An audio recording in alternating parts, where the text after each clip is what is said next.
দেখো গাইস, এখন রাত 1টা বাজে আর এখন অব্দি মেয়ে জেগে আছে। তো এখানে তোমাদের দিদিভাই ঘুমোচ্ছে আর 1টা অবধি আমি জেগে আছি। তার কারণ হলো মানে আমরা এখন কিরকম করছি, ও 2 ঘন্টা ঘুমোচ্ছে আর আমি 2 ঘন্টা ঘুমোচ্ছি, শুধুমাত্র কার জন্যে? আমাদের এই মেয়ের জন্য। আমাদের মেয়ে দেখো, এখন রাত 1টা বাজে, ও এখনও জেগে আছে। তোকে রাখি, 1টা বাজে, আমার চোখ পুরো জ্বালা করছে, আমার খুব ঘুম পাচ্ছে। এবার ওকে আমি উঠিয়ে দিই, দিয়ে ও জেগে থাকবে, আমি একটু ঘুমাই।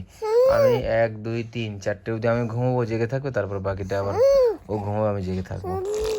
কারণ এই সারাদিন ঘুমাবে আর রাত্রিবেলা জেগে থাকবে। দেখতে পাচ্ছ তোমরা? ওরে বাবা রে, আমার শোনটা। এই যে এ ওঠো ওঠো ওঠো ওঠো ওঠো, আমি একটু ঘুমাই, ওঠো ওঠো, আমি একটু ঘুমাই, ওঠো।